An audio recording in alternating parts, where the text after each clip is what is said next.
This is the new iPhone 14 Pro and 14 Pro Max. Now from the back, they look nearly identical to the 13 Pro. But when you see the screen, that's when you start to notice that there's something different and wonderful going on. Hi, I'm Patrick Holland, and this is my review of the iPhone 14 Pro and 14 Pro Max. I've had review samples of each phone on loan from Apple for 5 days, and I'm gonna cover the design, the screen improvements, including Dynamic Island, the cameras, the processor, software, battery, and more. I got chapters enabled in the description, so peruse around the video at your will. Also, there are links to the iPhone 14 Pro that you can check out for yourself. Now, with all that out of the way, let's talk about the iPhone 14 Pro and 14 Pro Max. Right off the bat, the new iPhone 14 Pro looks just like the iPhone 13 Pro, which looks just like the 12 Pro. But don't let that sameness fool you.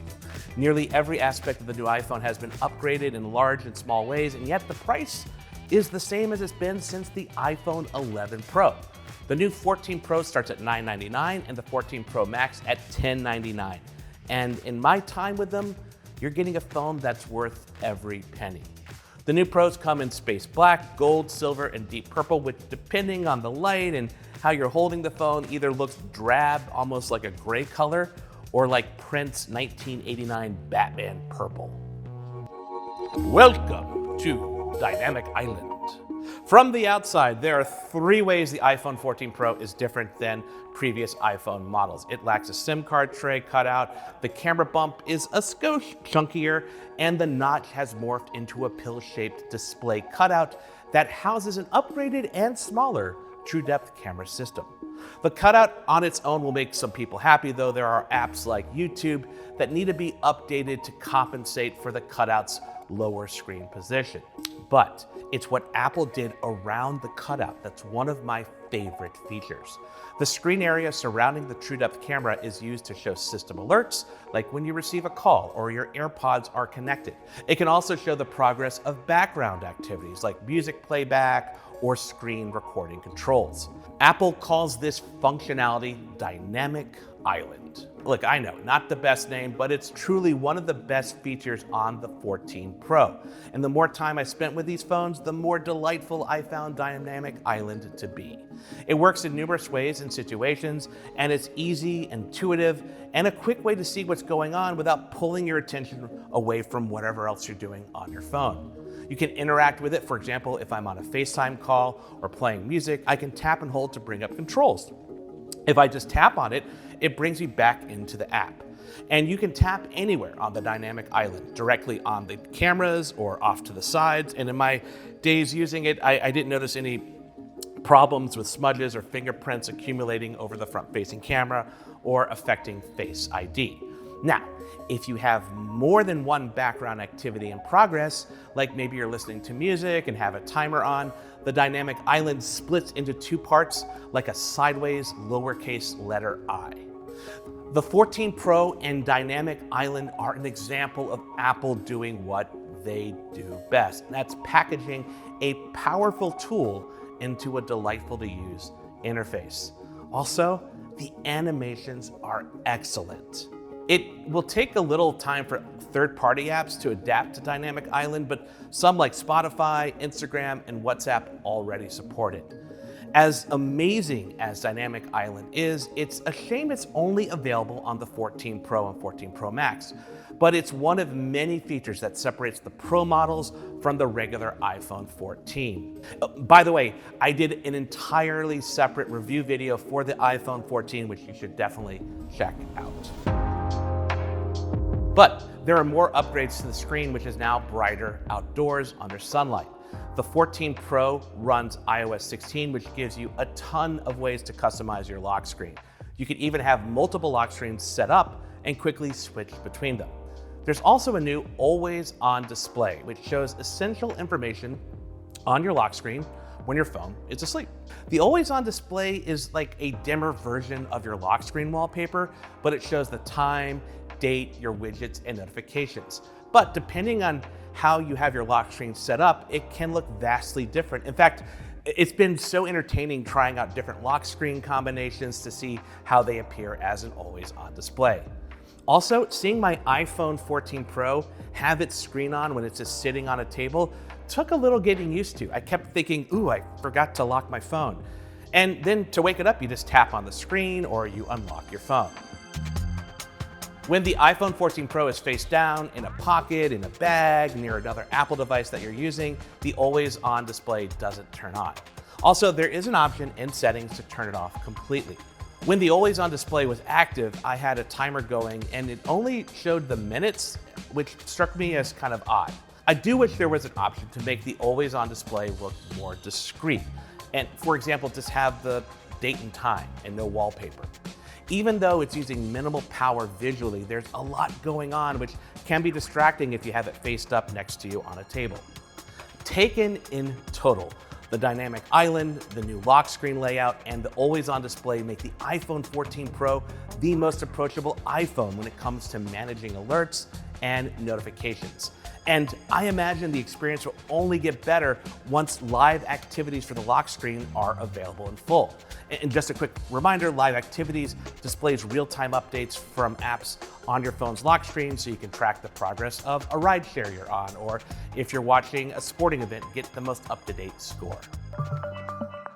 The iPhone 14 Pro has 3 rear cameras, a main wide-angle camera, a 3x optical telephoto camera, and an ultra-wide. The main camera has gotten the most significant hardware changes. For example, its focal length is wider, going from a 26mm equivalent on previous iPhones to a 24mm one.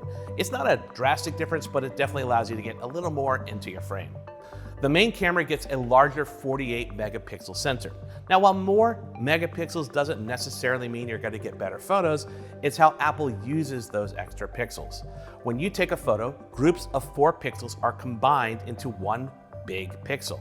The result is a 12 megapixel photo that's brighter, has less image noise, and better detail. And in use, the main camera takes excellent photos. Image quality and details are great, especially for a phone. But really where I see improvement is in medium and low light situations. Colors look good, textures are great. I mean, check out this photo I took in San Francisco on a very foggy morning. Notice the textures in the bricks on the buildings and the gradual way the 14 Pro captured the fog engulfing the Salesforce Tower building. Take a look at this photo of a palm tree. Now, this was part of a group of palm trees, and under the canopy it was very dark. The 14 Pro did a solid job of capturing the different textures in the leaves and the bark, but also helped boost the brightness. And if you're so inclined, you can capture 48 megapixel full resolution photos using ProRAW. I should warn you that the files are big, but with good lighting like this photo I took of the Bay Bridge at sunset, you can capture a lot of detail. I mean, look closely at the cars on top of the bridge and those support cables. The ultra-wide camera also gets a boost. It gets a new sensor with more focus pixels and a stepped-down f2.2 aperture lens. All this adds up to much sharper ultra-wide photos. The sensor, combined with Apple's revamped photo processing that's called Photonic Engine, means you get better photos even in less ideal situations. Photos and videos are still a step down compared to those from the main camera, but these improvements are very welcomed. And macro photos also get a boost. Macro mode is still triggered when you try to take a photo with the main camera and you're close to a subject. The iPhone 14 Pro switches to the ultra-wide camera and crops in to mimic the same framing as the main camera, but allows you to get the closer focus from the ultra-wide camera. The results are better macro photo image quality, especially in medium and low light. Then there's the telephoto camera, which is basically identical to the one on last year's 13 Pro, but does get a little boost from that Photonic Engine processing. Like the ultra-wide camera, images from the telephoto camera in terms of image quality, especially in dimmer environments, is still a step behind the main camera. But take a look at all these photos and videos that I shot with the iPhone 14 Pro and 14 Pro Max with its rear cameras.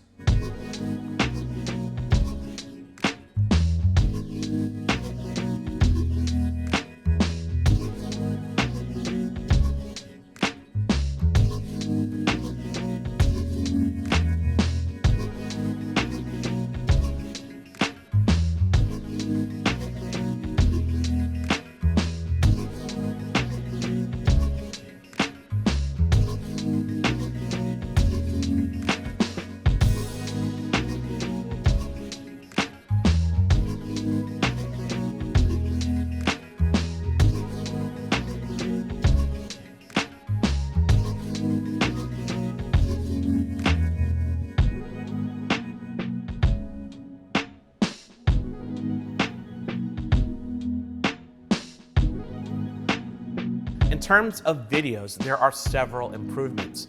The new lenses and sensor give video image quality a boost, though in low lighting, the 14 Pro still suffers from light source reflections. It's better than previous iPhone models, but it's still there.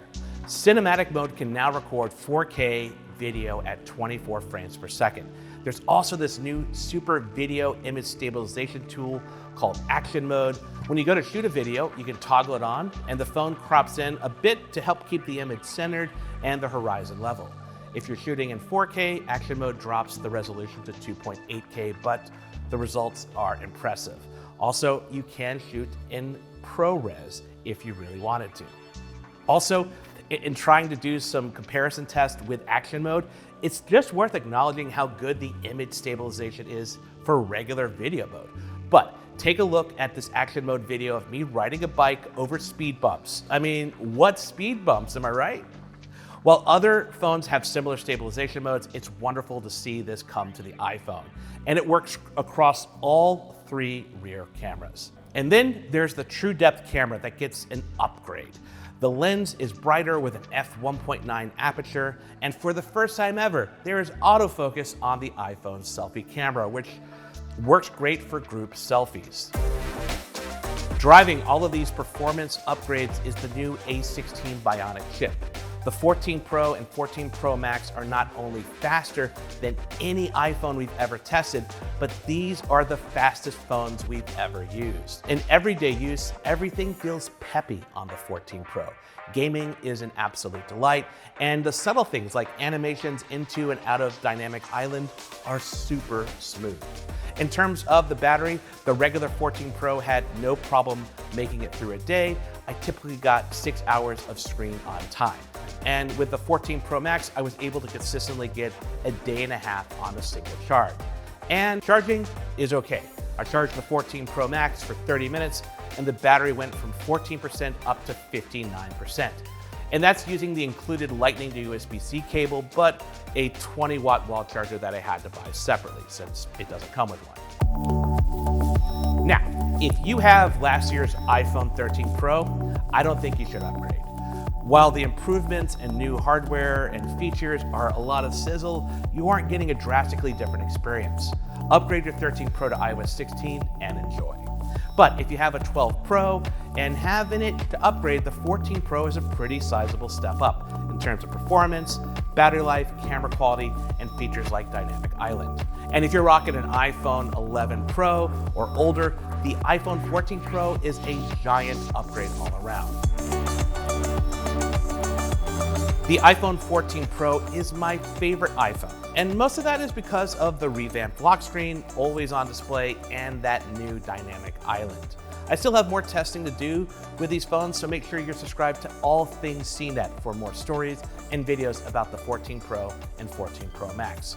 But now, I want to hear from you. What questions do you have about the 14 Pro and 14 Pro Max? Let me know in the comments. Lastly, if you've enjoyed this video, please give it a like, and thank you for watching.